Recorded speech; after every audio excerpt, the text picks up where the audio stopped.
Chapter 6. The tablet as social control. Just like how the pattern of the golden ratio stabilizes and repeats when it reaches the number 13, so do the layers of meaning hidden within the tablet of Shamash. On the next pass through the tablet, Shamash represents a king or ruler of the masses.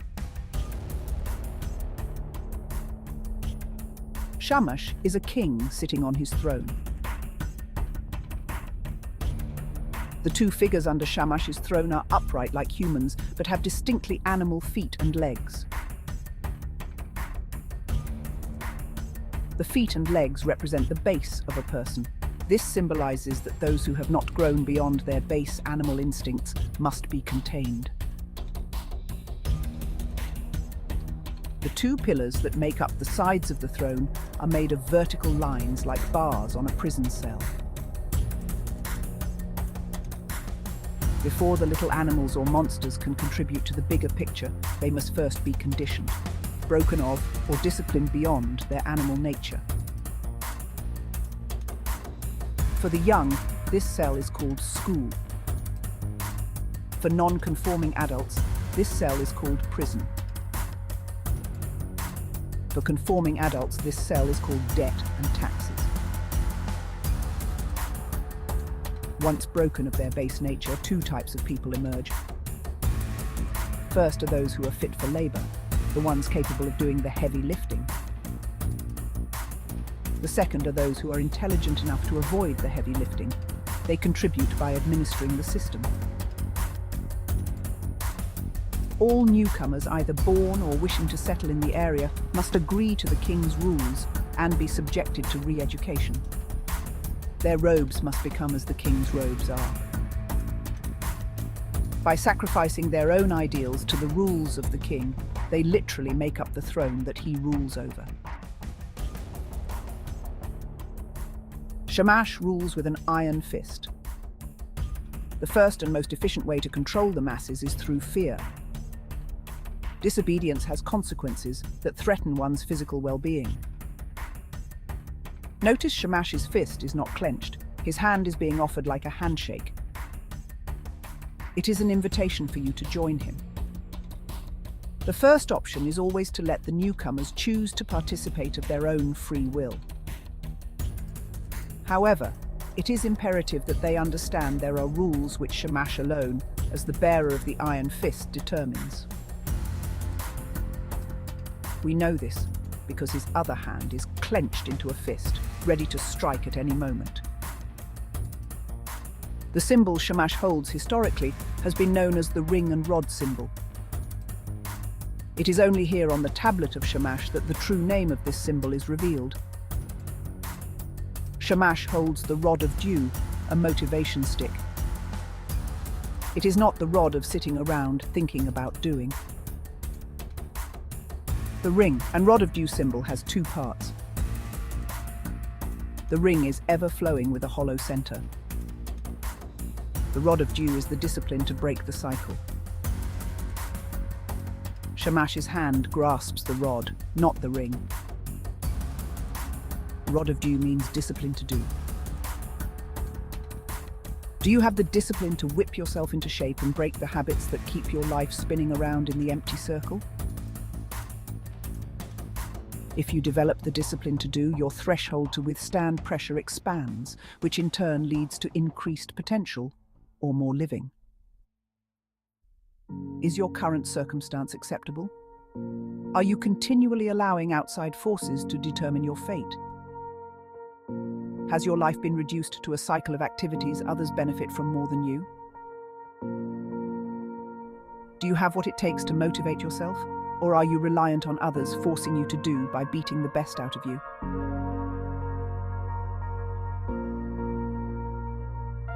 13 is a sacred number because it is the point of reproductive maturity after which Phi is born. If you view the unbroken line that runs through the golden ratio as a wave, and each of the two parts as two triangles, one pointing up and one pointing down, a formula showing what is required to maintain the continuous wave appears. If current is to remain constant and either resistance or potential difference increases, the other must also experience a directly proportional increase as well, or the circuit will be broken. In mathematics, this equation would be I equals V over R, which is in fact Ohm's law. The large triangle pointing inward or down shows how many must never leave or see beyond the resistance phase. They must be kept down, distracted as they are harnessed to create the wave, which is the active phase. That way, the smaller triangle pointing outward or up can rise above in the potential phase. The golden section is the balance required to maintain stable growth.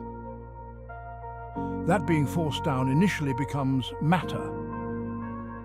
It then evolves into resource, the reason for all activity.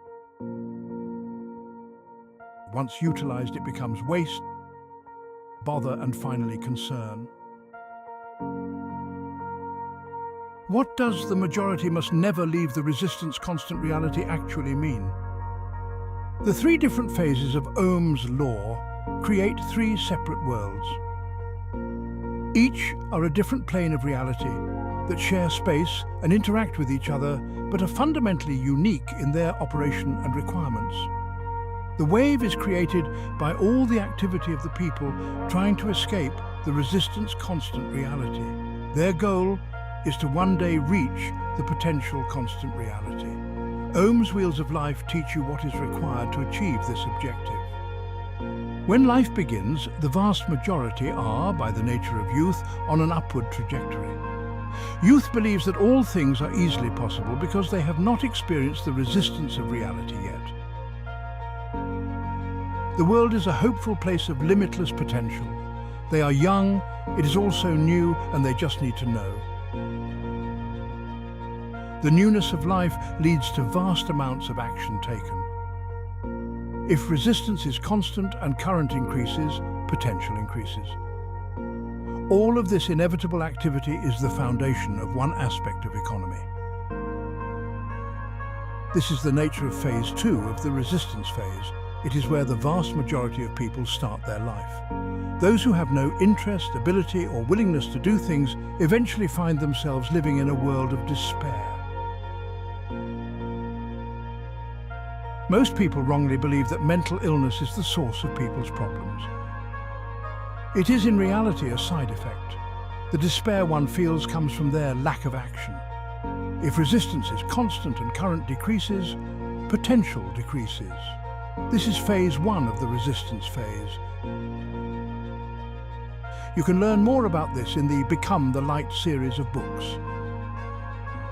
People succeed or fail to varying degrees based on their ability to navigate the first principle, which is why learning and mastering the wheels of life is of paramount importance. Most people are completely oblivious to the first great law of life. However, the law is the law, which means that experience teaches the same lesson to everyone, regardless of race, culture, or belief. Life is hard. As we age, the naivety of youth gets shed. It gets revealed that the limitless potential of life is not as easily attained as one assumed. When this happens, the blind optimism of youth changes when the individual begins the downward trajectory of middle age. Once the individual realizes they are not going to achieve all of the goals they set for themselves, the motivation behind their activity changes from hope to fear. If they are not going to easily achieve more, they fear losing the things they have achieved. While the youth of a new generation inflates the wave with their hope of all that can be, those in middle age from the previous generation simultaneously add their energy through their fear of all that physically is. It is only when the individual has lost all ability or willingness to act that the state of hopelessness gets reached. Once again, more information on this will be discussed in the Become the Light series of books. This three-dimensional version of the golden ratio is an important visualization tool.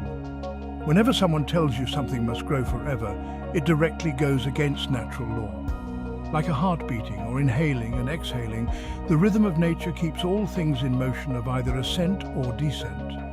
Are you climbing up in an attempt to realize your potential? The instant that effort wanes, the wave begins to recede, and you get pulled back down to the level of resistance, potential, and energy that you can manage. Use this tool to see how much more volume of effort will be required to reach a goal. Shamash is trying to teach you how to assess how much resistance you will have to endure and energy you will need to expend to achieve the potential you hope to achieve. Can you reach the next level and maintain that energy flow once you get there?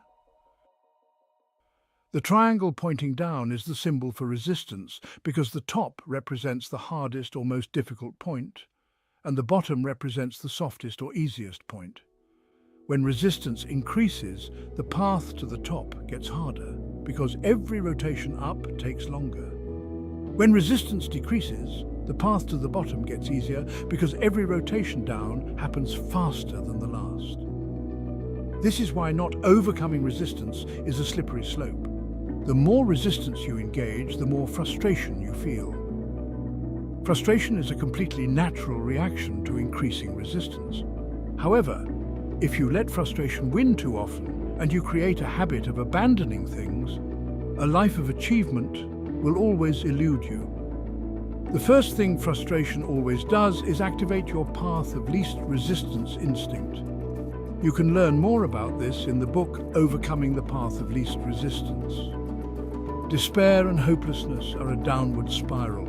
Even people trapped in the first phase contribute to the energy released in the wave.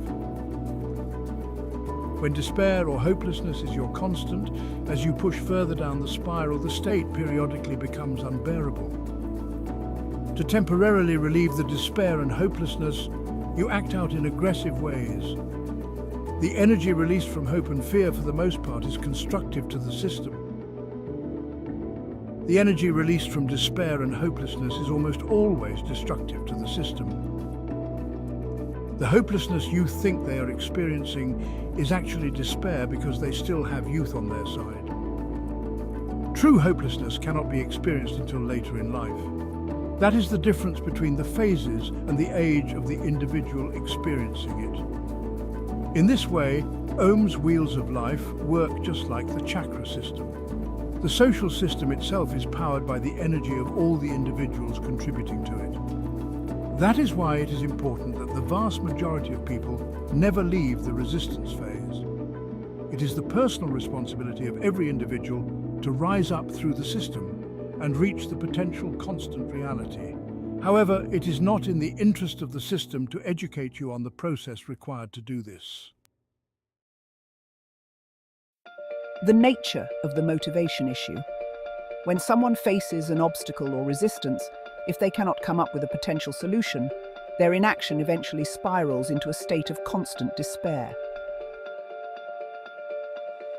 When they come up with a solution by themselves, that increase of potential is inspirational. It is that inspiration that motivates them to act. You cannot tell anyone what to do because when you do, they do not have the inspiration that comes from figuring it out themselves.